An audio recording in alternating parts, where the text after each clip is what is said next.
Sell this rundown house or you will walk out of here empty-handed, exactly how your father died in isolation.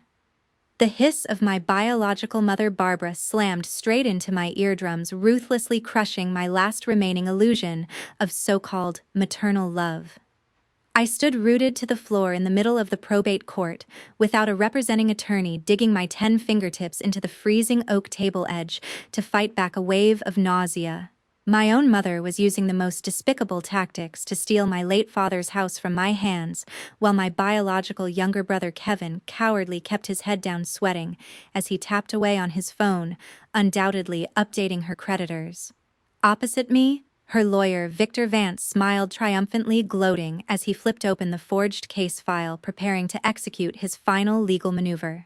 But just when all hope seemed extinguished, Judge Evelyn Carter abruptly dropped her fountain pen. She flipped the declaration over, stared directly at me, and spoke in a slow, deliberate voice. "You do not remember me, do you?" I froze, completely unaware of what she was talking about. What happened next was truly beyond the imagination of every single person present in this room. Before I continue telling you what happened, please take a second to like this video and comment, to let me know where you are watching from, and what time it is there. I promise you, the ultimate price these heartless people are forced to pay will certainly not disappoint you.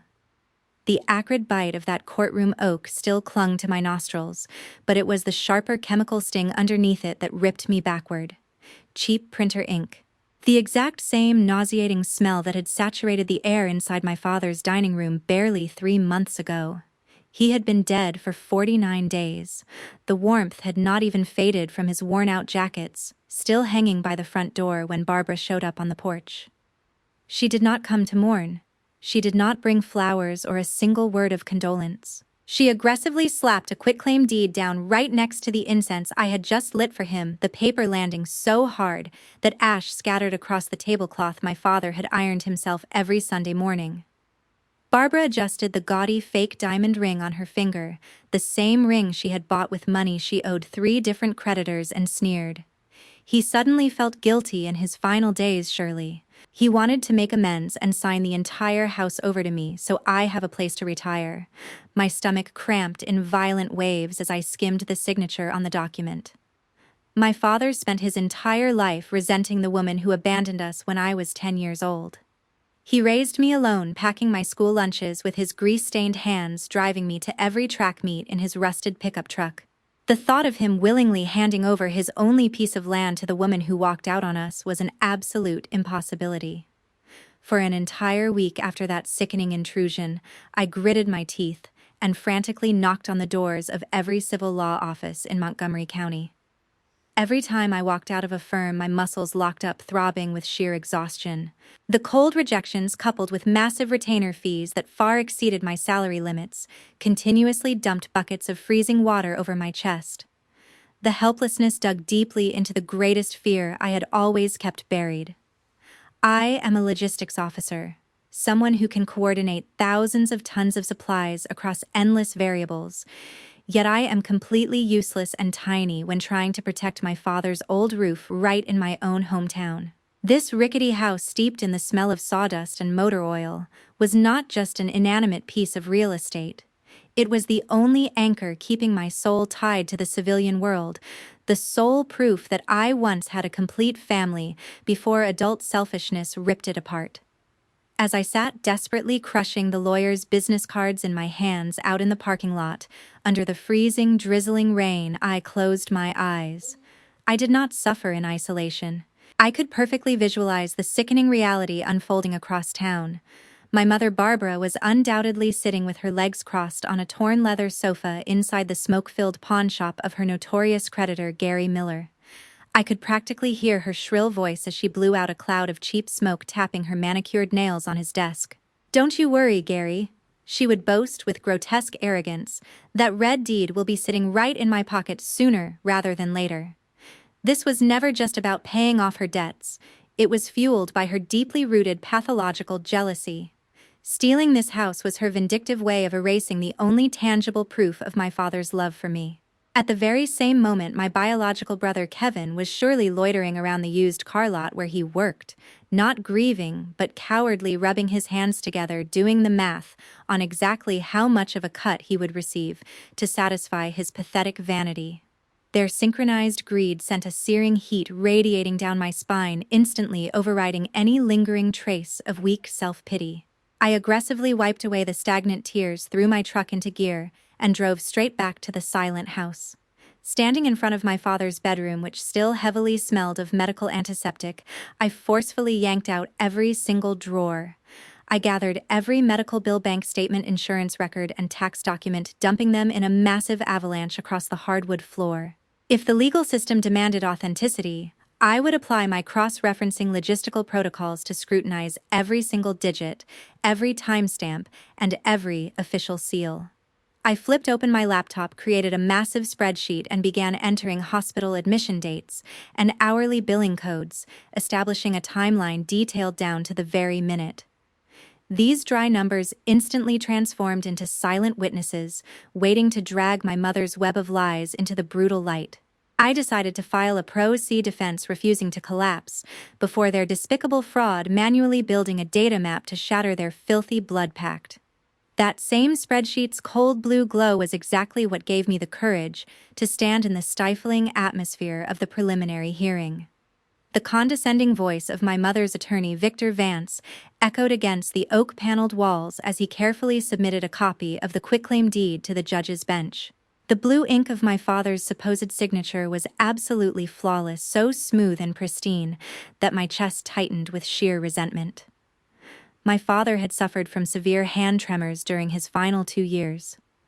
I vividly remember sitting beside his hospital bed, watching him struggle just to hold a plastic spoon without spilling his soup, his fingers shaking so violently that the broth splashed across the bedsheet every single time. The nurses had started feeding him with a straw because his grip was too weak to hold a cup. There was no possible way a man in that condition could have produced such a sharp, deliberate stroke of the pen. Victor glanced at me out of the corner of his eye, deliberately spewing a long, convoluted string of complex property law terminology to psychologically suffocate my resistance. "Your Honor." Victor sneered, his upper lip curling in sheer arrogance. "The defendant's desperate emotional pleas hold absolutely zero value against this certified document." Victor's arrogance was palpable, radiating through the rhythmic tapping of his fingers on the desk. He was utterly convinced that mentally dominating a lone woman would be an effortless bargain, a quick way to pocket a hefty fee from the stolen estate. Seated directly behind him, my mother Barbara continuously stroked her gaudy fake diamond ring. She leaned back, thoroughly satisfied, firmly believing her deceitful play did not have a single crack. I did not need to turn around to know that my brother Kevin was still slouched in the gallery, cowardly shifting his weight and avoiding eye contact while waiting for his unearned payout. Just as Victor finished his pompous monologue and opened his mouth to request an immediate dismissal, Judge Evelyn Carter slowly removed her reading glasses. She neatly stacked the case files, leaned forward, and locked her deep, piercing eyes directly onto mine, cutting through the suffocating tension of the room. "You do not remember me, do you?" The entire courtroom held its collective breath as Judge Carter broke the silence. She did not wait for my response before delivering a ruling that completely blindsided the opposition. "I must automatically recuse myself from this case," she declared, her voice carrying the heavy weight of absolute authority. "I do this to ensure the absolute impartiality of the law, because the woman standing at the defendant's podium is the exact same person who saved my life from a horrific accident years ago." Before yielding her seat to a newly appointed judge, she picked up her wooden gavel. With a resounding thud that echoed through the gallery, she left behind a parting message that brutally exposed their attempted cover-up. "I recommend the new court review the entire notarization process. This file contains irregularities that must be examined extremely carefully." My throat felt bitterly tight, and a rush of hot air escaped my lungs, but what grounded me most in that exact second was the visceral physical collapse of the faces across the aisle. I watched my mother's smug expression instantly extinguish. Her facial muscles sagged, and her lips trembled violently in pure, unadulterated panic as her plot unraveled. Beside her, the polished facade of Victor Vance completely shattered.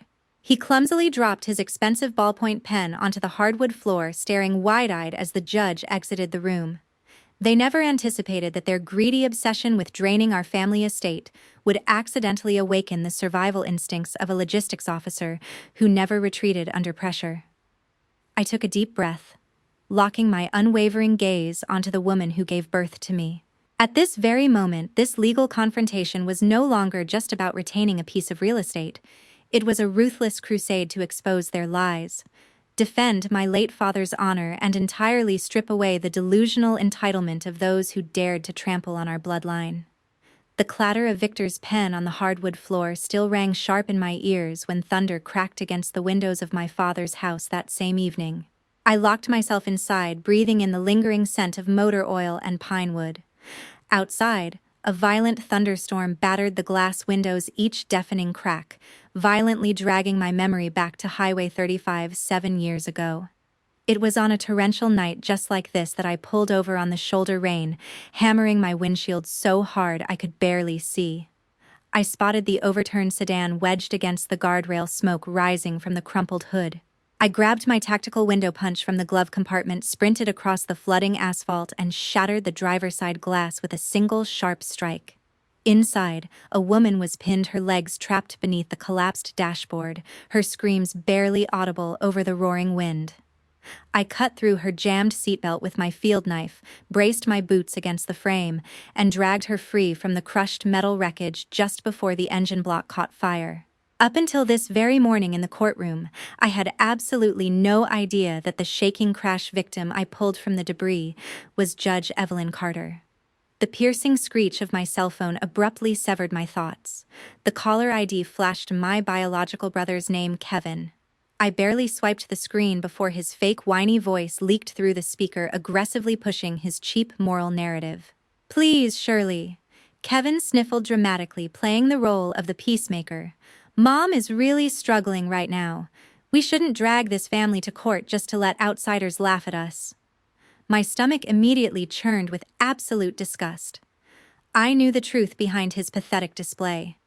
Even as Kevin squeezed out those crocodile tears over the speakerphone, I could perfectly picture him lounging on his cheap futon. He was undoubtedly swiping through his tablet with his free hand, browsing the latest sports car models, cowardly calculating exactly how much dirty cash our mother had promised him from the sale of our father's house. Barbara had spent his entire childhood shielding him from hard work, molding him into a financially dependent parasite who relied solely on her toxic schemes to survive. He was lazy, spineless, and fully aware of her forgery, yet he chose to play the neutral mediator solely to reap the financial benefits, without getting his hands dirty. "Just sign the settlement, Shirley." Kevin begged, his voice dripping with the practiced helplessness of a man who had never earned a single honest dollar. I slammed the phone down onto the cracked wooden table, instantly cutting off his pathetic monologue. I did not waste a single breath responding to his fake guilt trip. Just 1 second later, the screen lit up again with an incoming text from Barbara. I leaned over the table and read the cold, glowing text on the screen. "You can't win against a professional lawyer. Be smart and sell the house before you lose everything to court fees, you little brat."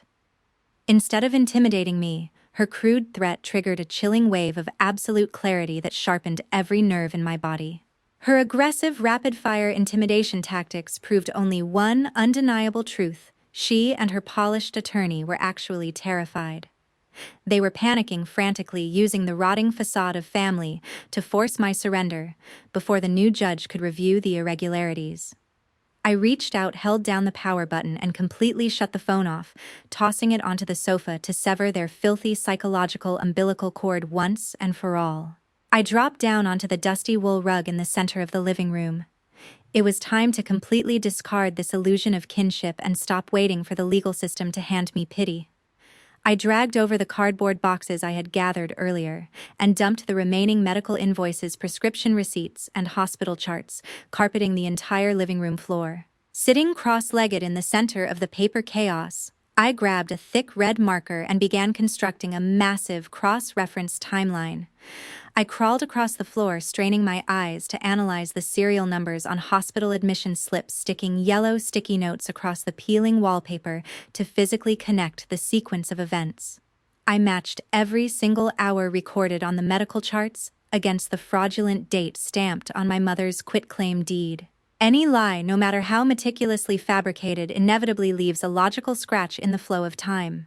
Tonight, I would stay awake until dawn to expose that fatal scratch completely, regardless of how much it would hurt to dig through the agonizing records of my father's final suffocating days.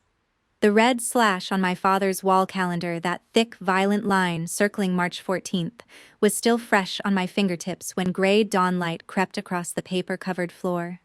I had not slept. I grabbed that calendar off the wall, shoved it into my bag, and drove straight to the Civil Legal Aid office the second its doors unlocked. I pushed through the heavy glass entrance with both hands.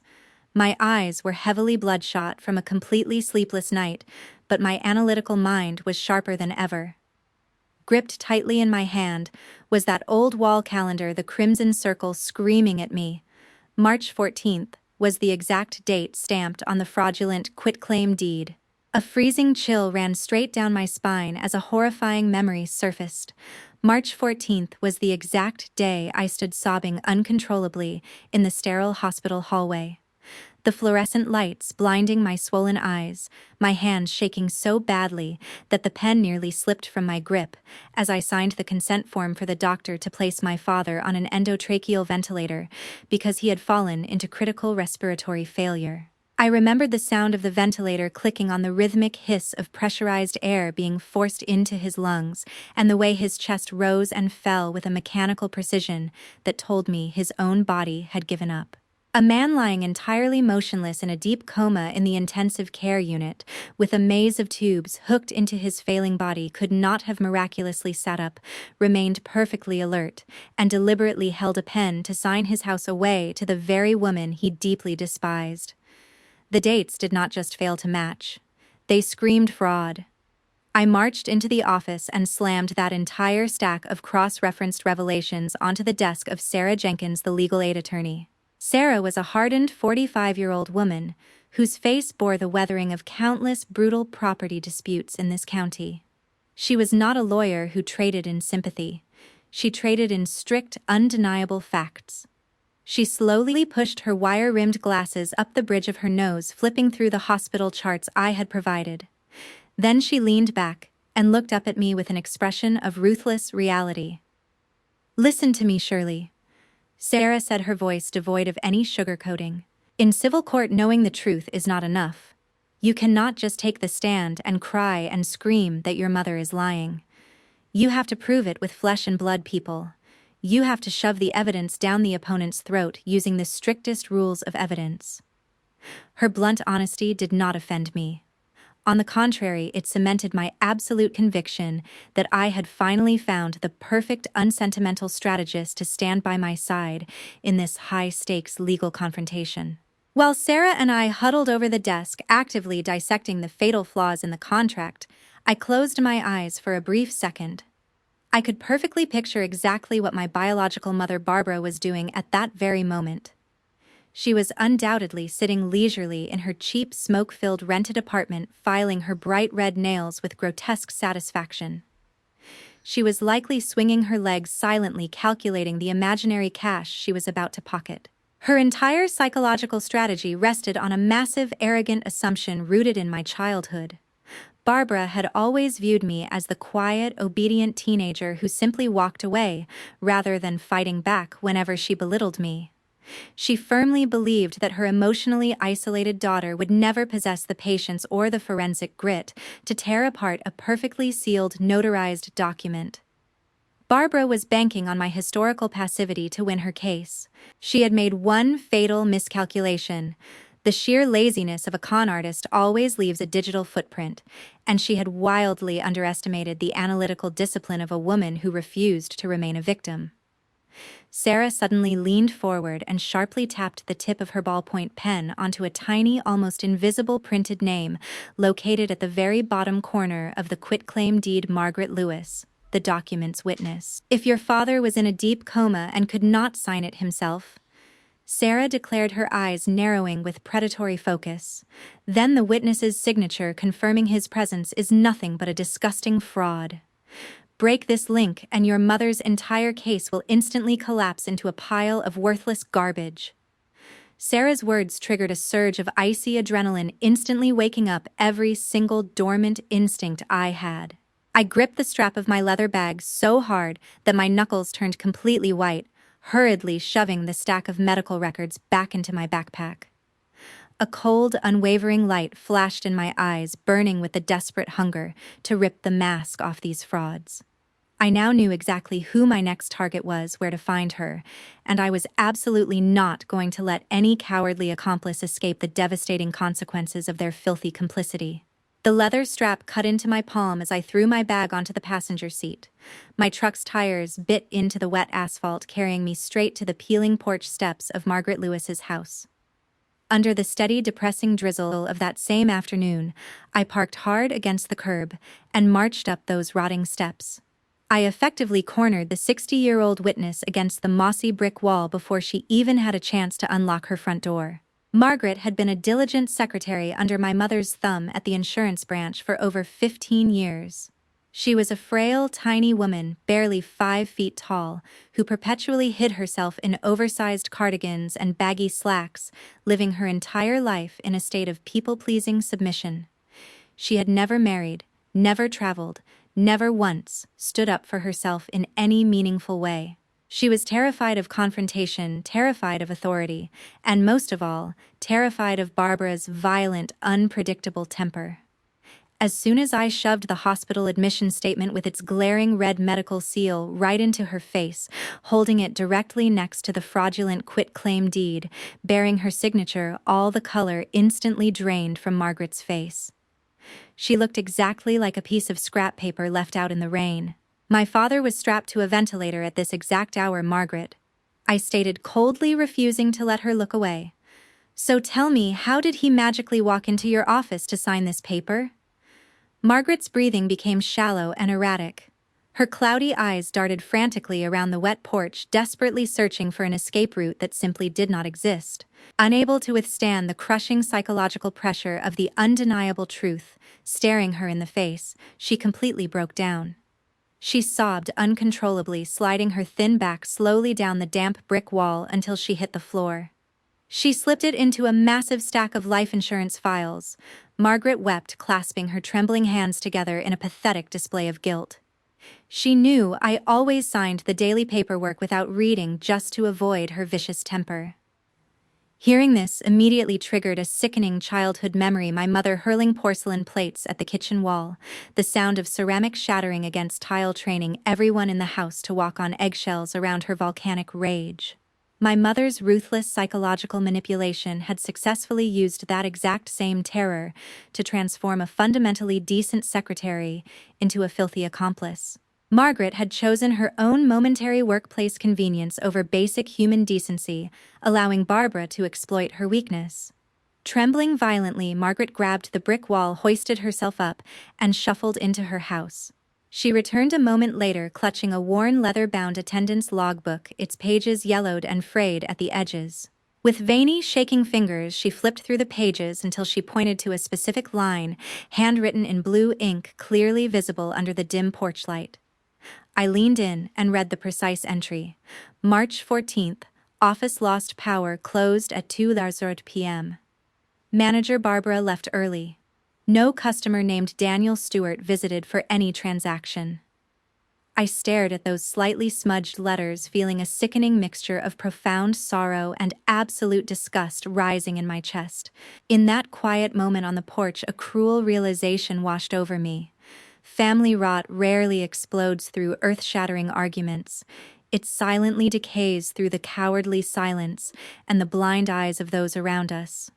Margaret's pathetic submission was the exact same toxic enabler mentality that my brother Kevin used when he pretended to be deaf and blind to my mother's abuse.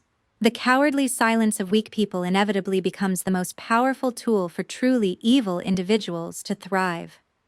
I took a deep, steadying breath, firmly grabbing the invaluable logbook from her hands to secure the ironclad evidence.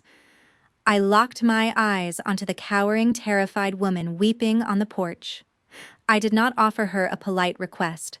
I issued a tactical command that left absolutely zero room for negotiation. You will stand before the judge at the civil trial and tell the exact truth. I ordered, my voice dropping to a freezing, uncompromising whisper. If you do exactly that, I promise on my honor that I will use every legal tool I possess to protect you from her retaliation. I turned my back and walked down the wet porch steps, clutching the book that would tear my mother's lies apart. If you have ever been betrayed by the cowardly silence of someone you trusted, please like this video and comment the word truth below. It is absolutely heartbreaking when the people who could have stopped the abuse choose to look the other way just to protect themselves. The worn leather of that logbook pressed against my ribs through my jacket as I spent the next 2 grueling days buried in the dusty, fluorescent-lit basement of the State Archives with Sarah Jenkins. We were relentlessly digging through mountains of public records until we successfully tracked down the critical vulnerability of my mother's fraudulent scheme, Thomas Bell, the notary public. Thomas was a middle-aged, disheveled official with teeth permanently yellowed from chain smoking. Even more disgustingly, he was a longtime drinking buddy of my spineless brother Kevin. He was a morally bankrupt state official who was perfectly willing to sell out his official notary seal for a few measly bribes just to fund his late-night bar tabs.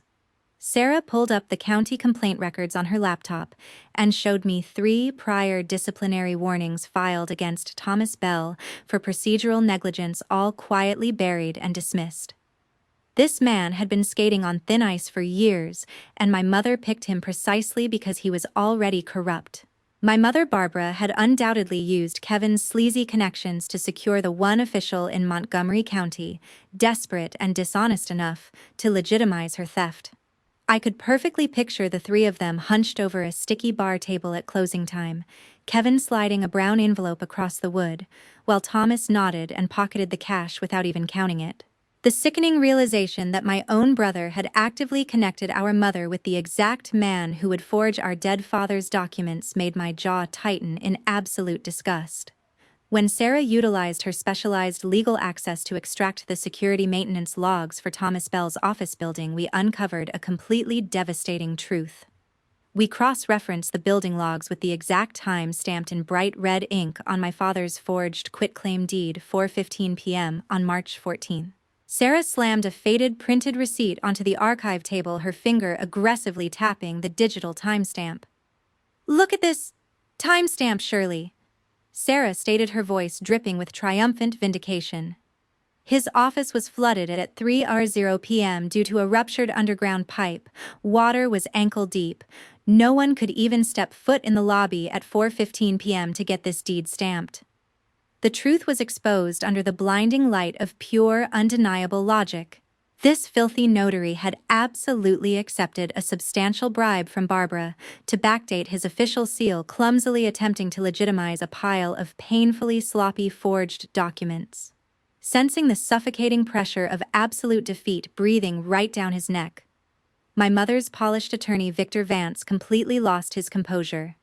In a frantic, sloppy move, he filed an emergency injunction directly to the court clerk's desk.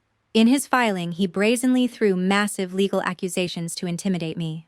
The defendant is engaging in severe witness harassment and deliberate obstruction of justice, Victor wrote, boldly attempting to spin my confrontation with Margaret Lewis into a punishable offense. He continuously used complex legal jargon and referenced obscure civil codes, desperately trying to use his professional title to gag a self-representing citizen. His intimidation tactics failed entirely. My logistics training had deeply anchored the psychological reality that when an opponent begins acting erratically, it means their internal position is collapsing. His ridiculous aggression and frantic, uncontrolled legal maneuvering only proved one undeniable fact. Victor was completely panicking, floundering in the legal trap that Barbara had dug for them both. I stood leaning casually against the edge of my father's wooden workbench, completely unfazed as I ripped open the manila envelope containing Victor's emergency subpoena. I did not flinch. Instead, I exhaled sharply, my posture rigid with the unmistakable calm of someone holding the ultimate winning hand. I carefully smoothed out the plumbing repair receipts, the security logs, and Margaret Lewis's tear-stained written confession.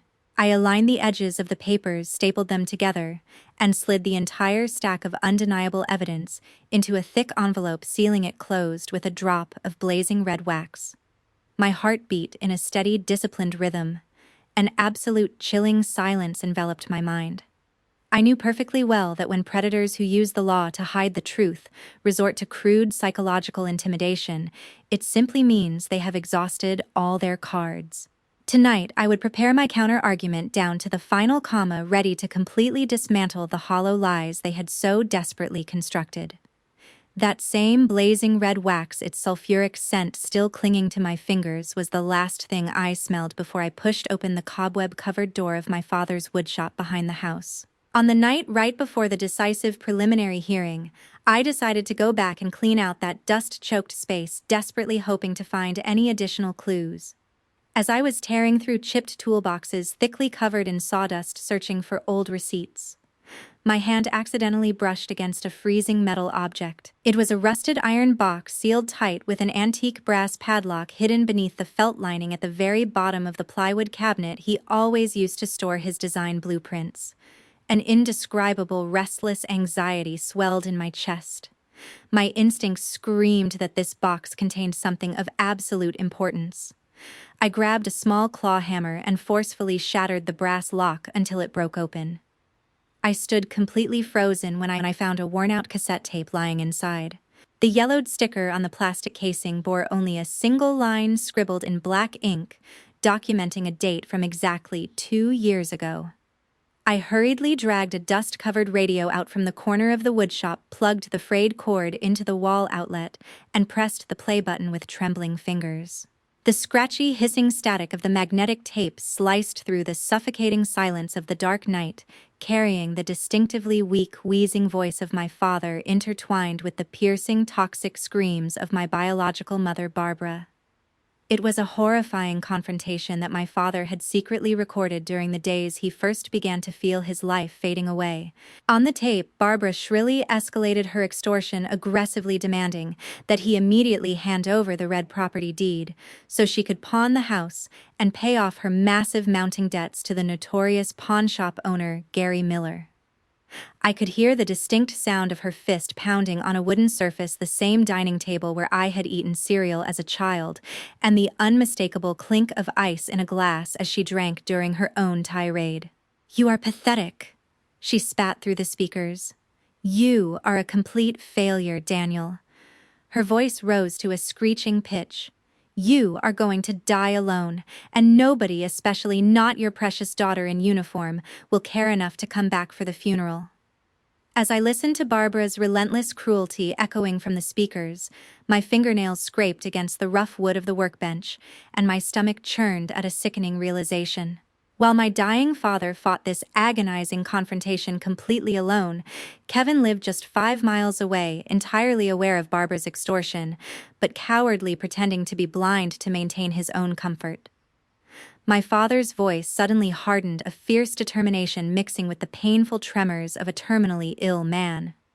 "This house belongs to Shirley," he stated firmly over the static. "It is the only asset I saved up to leave for the daughter you heartlessly abandoned when she was just 10 years old." My mother was not moved in the slightest by his words. Instead, she shrilly attacked me with the most toxic, cruel insults, maliciously claiming that I was always deployed far away, never caring about this rundown house, and that I was a heartless child who did not deserve a single dime. She sacrificed her youth for this nation, and I have a responsibility to keep this roof over her head. My father screamed back in pure anguish. His volume broke, choking into a violent, prolonged coughing fit. The cassette tape abruptly ended with the hollow thud of a heavy object hitting the floor, leaving behind a silence so dense it was suffocating. I collapsed forward onto the wooden workbench covered in wood shavings, my tears falling uncontrollably and soaking my calloused hands. The agonizing memory of the rainy day my mother grabbed her leather suitcase, stepped into a taxi, and completely ignored my desperate cries bled into the endless sorrow of the present. My mother did not just want to steal a lifeless house to feed her gambling addiction.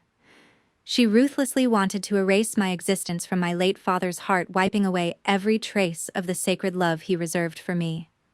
I slowly raised my head and fiercely wiped the salty tears from my cheeks. I gripped the cassette tape so tightly in the palm of my hand that the sharp plastic edges dug deeply into my skin. My vision sharpened into a cold, predatory focus.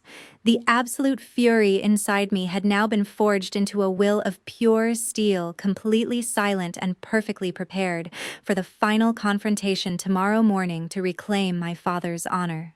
The thin red lines the cassette tape's sharp edges had carved into my palm were still visible as I squared my shoulders inside the Montgomery County courtroom.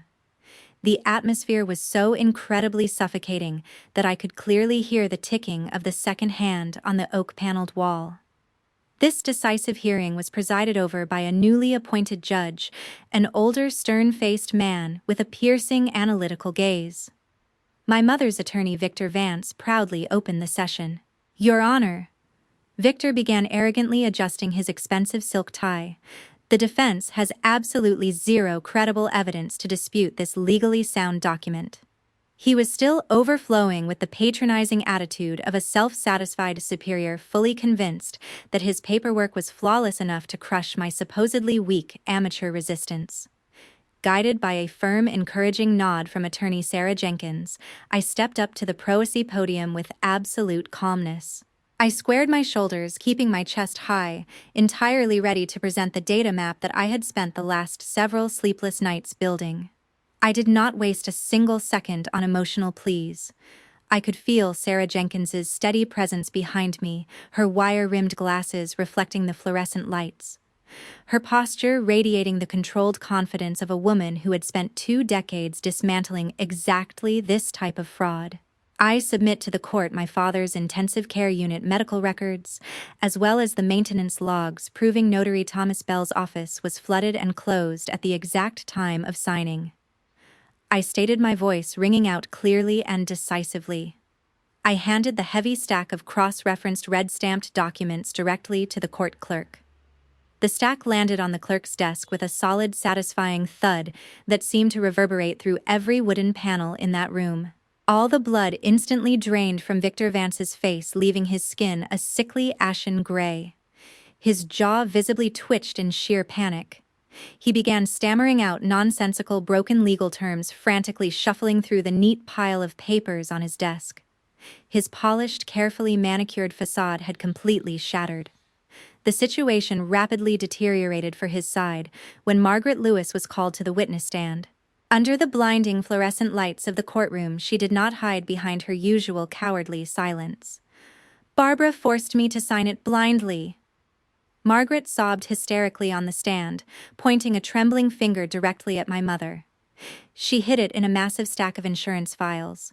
While Margaret finally found her courage, the cowardice of my bloodline was on full display in the gallery. My younger brother Kevin was slouched so low that his face was practically buried between his knees. Sweat poured down his forehead, completely soaking the collar of his cheap dress shirt. His shoulders shook violently in pure, unadulterated terror as he realized the fraudulent play he had silently banked on was collapsing into dust. His pathetic physical reaction perfectly embodied the hollow, spineless nature of a parasite whose host was finally being destroyed. I turned to the judge and respectfully requested permission to use the courtroom's audio system to play a physical piece of evidence I had recovered. The hissing static of the cassette tape echoed through the courtroom, immediately followed by the shrill, undeniable sound of my mother aggressively extorting my dying father. When my father's fierce defense of my inheritance blasted through the speakers, the entire room fell into a dead, horrifying silence. I locked my eyes directly onto Barbara. I vividly remembered how she used to humiliate me loudly in grocery stores when I was a child, relishing her public power over me. Now the tables had completely turned. The mask of the grieving widow crumbled, exposing a ruthless, toxic woman willing to sell out her own flesh and blood for gambling debts. I stood perfectly straight, methodically tearing apart every single hollow defense they had built. Victor Vance helplessly dropped his hands to his sides, exhaling in total defeat, realizing he was staring down a severe investigation by the disciplinary committee. My mother could only shrink violently into her wooden chair, humiliated and utterly destroyed by the unforgiving judgment of the law. Barbara's trembling fingers clawed at the edge of the defense table, and then the gavel came down. The stern-faced judge did not waste a single moment indulging the defense's crumbling lies. He slammed his wooden gavel down with a finality that echoed like a thunderclap through the oak-paneled courtroom. Based on the undeniable physical evidence and the audio recording provided, the judge declared, his voice echoing with absolute authority.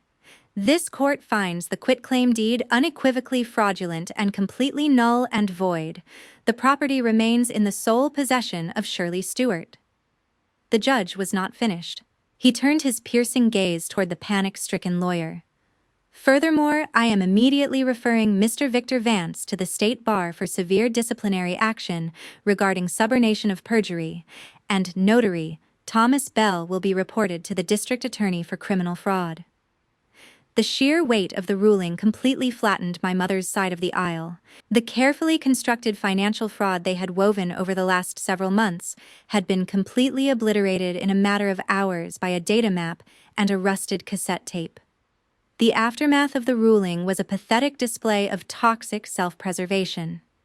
The absolute second the judge dismissed the court, the illusion of my mother's devoted family instantly evaporated. My cowardly brother Kevin did not even bother to console the mother who had spent his entire life shielding him. Realizing that the stolen house money was gone and that Barbara was now legally exposed to massive debts, Kevin practically sprinted for the courtroom exit. He did not look back at her.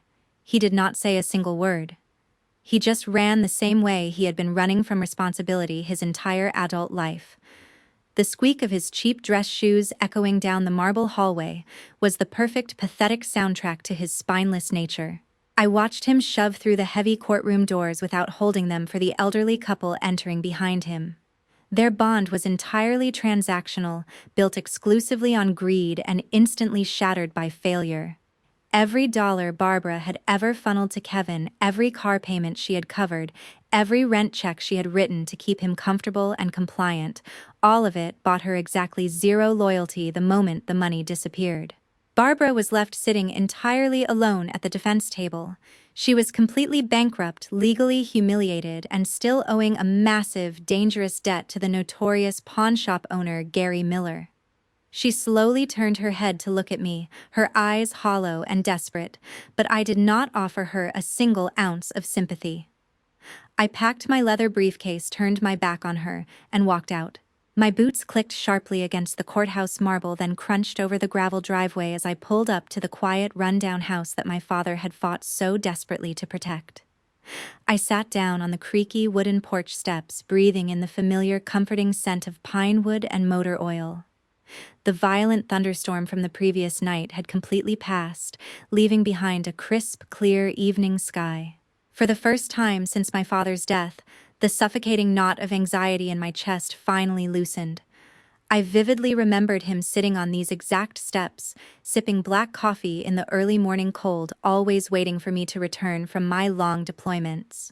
He never complained about the loneliness. He never asked me to quit. He just sat here, rain or shine, checking the mailbox for my letters and keeping the porch light on every single night in case I showed up unannounced. The house was empty, but it no longer felt poisoned by the threat of my mother's greed. I ran my fingers over the rough grain of the wooden handrail he had built with his own calloused hands. He was gone, but his fierce protective love was permanently etched into the very foundation of this property. The bloodline of toxicity had been permanently severed, and the legacy of the man who truly loved me was finally safe. What an incredibly intense and emotionally exhausting journey for Shirley, but her unwavering strength truly paid off against the most toxic betrayal imaginable. Here are a few vital lessons we must take away from her fierce confrontation. First, Never let toxic bloodlines dictate your worth. True family is defined by genuine respect and loyalty, not just a shared last name. Second, cowardly enablers are just as guilty as the abusers, because standing by in silence makes you completely complicit in the abuse. Third, data and logic will always outsmart emotional manipulation. When liars panic, the truth will always leave a permanent paper trail. Finally, protect your legacy with an iron fist and never apologize for fiercely defending the honor of the people who truly loved you. How would you have handled a mother who was willing to forge documents and steal your dying father's legacy just to pay off her gambling debts? Would you have had the courage to investigate the forgery yourself, or would the emotional weight of your family turning against you have been too much to bear?